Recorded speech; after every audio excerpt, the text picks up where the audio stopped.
Tournament ಆಗ್ತಾ ಇದೆ. ಅದು ವಿಜಯಪುರ್ಗೆ ಒಂದು ಹೆಮ್ಮೆ ಇದು. ಯಾಕಂದ್ರೆ ಈಗ ವಿಜಯಪುರ ಎಲ್ಲವೂ ಕೂಡ ಬದಲಾವಣೆ ಆಗ್ತದೆ. ಈಗ ನೀರಾವರಿ, ನಾಳೆ ಇನ್ನೊಂದು ಸ್ವಲ್ಪ ದಿನದಲ್ಲಿ ಏರ್ಪೋರ್ಟ್ ಬರ್ತದೆ, ಓವರ್ ನೈಟ್ ಟ್ರೈನ್ ಆಗ್ತದೆ, ಎಲ್ಲ ಇಂಡಸ್ಟ್ರೀಸ್ ಬರ್ತವೆ, ಎಲ್ಲ ರೀತಿಯ ಸರ್ವಾಂಗೀಣ ಅಭಿವೃದ್ಧಿ ಇವತ್ತೊಂದು ಸಾಗ್ತದೆ. ಶಿಕ್ಷಣ ಮತ್ತು ಕ್ರೀಡೆ ಮತ್ತು ಸಾಂಸ್ಕೃತಿಕ ಇವೆಂಟ್ಸ್ ಎಲ್ಲವೂ ಕೂಡ ಆಗಬೇಕು.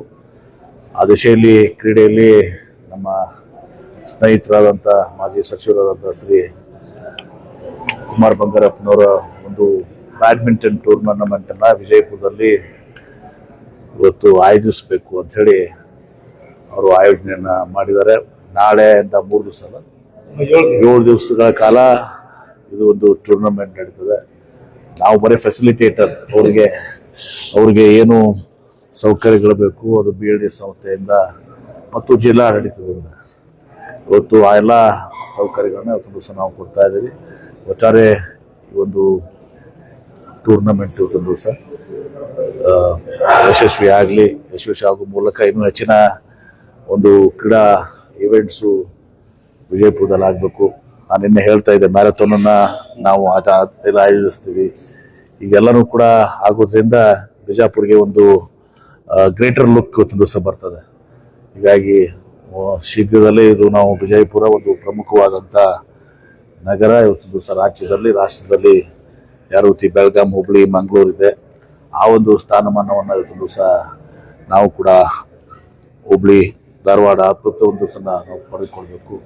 ಆ ದಿಶೆಯಲ್ಲಿ ಎಲ್ಲ ಪ್ರಯತ್ನಗಳಾಗಬೇಕು. ಆ ದಿಶೆಯಲ್ಲಿ ಟೂರ್ನಮೆಂಟ್ಗೆ ನಮ್ಮ ಸಂಪೂರ್ಣವಾದಂಥ ಒಂದು ಸಹಕಾರವನ್ನು ಜಿಲ್ಲಾಡಳಿತ ಮತ್ತು BLD ಸಂಸ್ಥೆ ಮಾಡ್ತದೆ. ಇಲ್ಲಿನೂ ಕೂಡ ನಮ್ಮ ಒಂದು ಇಂಡೋರ್ ಸ್ಟೇಡಿಯಂನಲ್ಲಿ, BLD ಸ್ಟೇಡಿಯಂನಲ್ಲಿ ಇಲ್ಲಿ ಮತ್ತು ನಿಮ್ಮ ಡಾಕ್ಟರ್ BR ಅಂಬೇಡ್ಕರ್ ಇಂಡೋರ್ ಸ್ಟೇಡಿಯಂನಲ್ಲಿ 2 ಕಡೆ ಈ ಇವೆಂಟ್ಸ್ ಆಗ್ತದೆ.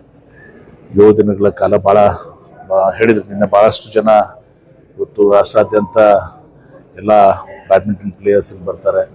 ಬರೋ ಮೂಲಕ ಇವತ್ತು ದಿವಸ ಒಂದು ವಿಜಯಪುರ್ಗೆ ಒಂದು ಹೊಸ ವಾತಾವರಣ ಇಲ್ಲಿ ಸೃಷ್ಟಿ ಆಗ್ತದೆ. ಆಮೇಲೆ ಮುಂದೆ ನಮ್ಮ ಇನ್ನೊಬ್ಬರು ಸ್ನೇಹಿತರು ಗೋವಿಂದರಾಜ್ ಅವರು ಕೂಡ ಹೇಳಿದ್ದಾರೆ, ಬಾಸ್ಕೆಟ್ಬಾಲ್ದು ಕೂಡ ಇಲ್ಲಿ ಮಾಡಬೇಕು ಅಂತ ಹೇಳಿ. ಅವರು ನ್ಯಾಷನಲ್ ಪ್ರೆಸಿಡೆಂಟ್ ಆಗಿರೋಂಥವ್ರು, vice president of Asian basketball ಆಗಿದ್ರು. ಅವರು ಕೂಡ ಒಂದು ಇವೆಂಟ್ ಅನ್ನ ಇಲ್ಲಿ ಮಾಡಬೇಕು ಅಂತ ಹೇಳಿ ಬಹಳ ದಿನಗಳ ಒಂದು ಆಶೆ ಇದೆ. ಹೀಗಾಗಿ ಈ ಎಲ್ಲ ಟೂರ್ನಮೆಂಟ್ಸ್ ಇಲ್ಲ ಆದರೆ ಒಂದು ಹೊಸ ಔಟ್ಲುಕ್ ವಿಜಯಪುರ್ಗೆ ಬರ್ತದೆ. ಆ ದಿಶೆಯಲ್ಲಿ ಒಂದು ಪ್ರಮುಖವಾದಂತ ಒಂದು ಹೆಜ್ಜೆ ಇದೆ. ಒಂದು ಪಟೇಲ್ ಯಾತಕ್ಕೆಂದ್ರೆ ಮೇಜರ್ ಆಗಿ ಬಿಜಾಪುರದಲ್ಲಿ ಹಸಿರೀಕರಣ ದೊಡ್ಡ ಮಟ್ಟದಲ್ಲಿ ಮಾಡಿ ಟೆಂಪರೇಚರ್ ಒಂದು 4 ಡಿಗ್ರೀಸ್ ಕಡಿಮೆ ತಂದೆ within span of 10-15 years. It's biggest achievement. Because ಬಹಳ ಜನ ನಾವು ಇಲ್ಲಿ ಬರ್ಬೇಕಾದ್ರೆ ಬಿಜಾಪುರದಲ್ಲಿ ಶೆಕೆ ಇರ್ತದೆ, ಇಲ್ಲಿ ಬಂದ ಮೇಲೆ ಗೊತ್ತಾಯ್ತು it is much cooler than many of the district ಹೆಡ್ ಕ್ವಾರ್ಟರ್ಸ್. ಅಲ್ಲ, ಈ ಸಲ ನಾವು 40 ಕ್ರೋರ್ಸ್ ಆಗಿಲ್ಲ. ಎಲ್ಲಾ ಜಿಲ್ಲೆಗಳು 44-45 ಹೋಗಿದಾವೆ. ಆದ್ರೆ ನಾವು ಒಂದೇ ಒಂದು ದಿವಸ ನಾವು 40 ರೀಚ್ ಆಗಿದ್ದೀವಿ. 38-39 ಎಕ್ಸೆಪ್ಟ್ ಒಂದು ದಿವಸ ನಾವು 40 ಹೋಗಿದ್ದೀವಿ. ಉಳಿದೆಲ್ಲ ದಿವಸಗಳು ನಾವು 38-39 ಇದೀವಿ. ಎಂದು 40 ಕ್ರಾಸ್ ಆಗಿಲ್ಲ. ಅದು ಒಂದು ನಮಗೆ ಒಂದು ಆಶಾದಾಯಕ. ಇದು ಅದೆಷ್ಟಕ್ಕೆ ಸಾಲದು, ಇನ್ನು ಬಹಳಷ್ಟು ಆಗ್ಬೇಕಾಗಿದೆ. ಇವತ್ತು ಕೋಟಿ ವೃಕ್ಷ ಅಭಿಯಾನ ಏನಿದೆ, ಈಗ ಮತ್ತೆ ನರ್ಸರಿಯನ್ನ ಸ್ಟಾರ್ಟ್ ಮಾಡ್ತಾ ಇದೀವಿ.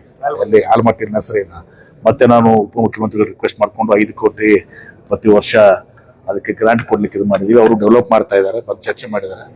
ಸೊ ನಮ್ಮ ಒಂದು ಉದ್ದೇಶ, ನಾವೆಲ್ಲರೂ ಕೂಡಿ ಪಕ್ಷಾತೀತವಾಗಿ ಎಲ್ಲ ಸಂಘ ಸಂಸ್ಥೆಗಳು ಎಲ್ಲರೂ ಕೂಡಿ ಇವತ್ತು ದಿವಸ ತಾವು ಕೂಡ ಭಾಗವಹಿಸಿದ್ದೀವಿ. ಎಲ್ಲರೂ ಕೂಡಿ ಅದು 1.5ರಿಂದ ನಾವು ಕನಿಷ್ಠ ಪಕ್ಷ 3 ಕೋಟಿಗಾದ್ರೂ ಇವತ್ತು ದಿವಸ ನಾವು ಹೋಗಬೇಕು ಅನ್ನೋದು ಒಂದು ಕಡೆಗಾದ್ರೂ 5 ಕೋಟಿ ತನಕ ಹೋಗ್ಬೇಕು ಅಲ್ಟಿಮೇಟ್ಲಿ. ಬಟ್ ಒಂದೇ ದಿವಸದ ಕೆಲಸ ಅಲ್ಲ, ಅದನ್ನ 10-15 ವರ್ಷಗಳೆಲ್ಲ ಬೇಕಾಗ್ತದೆ. ಅದು ಹಳ್ಳಿ ದಂಡಿಗೂ ಕೂಡ ಹಳ್ಳಕ್ಕೊಮ್ಮೆ ಇದು ಸ್ಟಾರ್ಟ್ ಮಾಡ್ಮೇಲೆ ಆ ಹಳ್ಳ ದಂಡಿಗೆ ಉಂಟಾನು ಕೂಡ ನಾವು ಇದನ್ನ ಮಾಡ್ಬೇಕು ಅಂತ ಹೇಳಿ. ಅಲ್ಲಿ ಯಾಕಂದ್ರೆ ವಾಟರ್ ನೀರಿನ ಇದು ಇರ್ತದೆ. ಸೊ ಅಲ್ಲಿ ಸರ್ವೈವಲ್ ರೇಟ್ ಬಹಳ ಇಂಪಾರ್ಟೆಂಟ್ ಇರ್ತದೆ. ಆ ಸರ್ವೈವಲ್ ಒಂದು ರೇಟ್, ಯಾಕಂದ್ರೆ ಸಿದ್ದೇಶ್ವರ ಸ್ವಾಮೀಜಿ ಅದೇ ಹೇಳಿದ್ರು, ನೀವು ಗಿಡ ಹಚ್ತೀರಿ ಅದು ಸರ್ವೈವ್ ಆಗ್ಬೇಕಲ್ಲ ಅಂತ ಹೇಳಿ. ಸೊ ಆ ಸರ್ವೈವಲ್ ರೇಟ್ ಜಾಸ್ತಿ ಇರ್ತದೆ. ಹಳ್ಳದ ಗುಂಟನ್ನು ಕೂಡ ಮಾಡೋ ಮೂಲಕ ಅದು ಒಂದು ದೊಡ್ಡ ಪ್ರಮಾಣದಲ್ಲಿ ಆಗ್ತದೆ. ಸರ್, ಈಗ ರಷ್ಯಾದಿಂದ ಕ್ರೂಡ್ ಆಯಿಲ್ ತರೋದಕ್ಕೆ ಮೋದಿ ಅವರು ಅಮೆರಿಕ ಪರ್ಮಿಷನ್ ಅಚ್ಚೇ ದಿನ್ ಹೇಳಾಗಿಲ್ಲ ಒಂದು ಕೆಲಸ ಮಾಡಿ, ದಯಮಾಡಿ ಎಲ್ಲರೂ ಅಂಬೇಡ್ಕರ್ ಇಂಡೋರ್ ಸ್ಟೇಡಿಯಂ ಬರಬೇಕು ಅಂತ ವಿನಂತಿ ಇಲ್ಲ, ಅಲ್ಲಿ ಬರ್ತೀವಿ. ಎಲ್ಲರನ್ನೂ ಕೂಡ ಅಲ್ಲೇ ಇಬ್ರು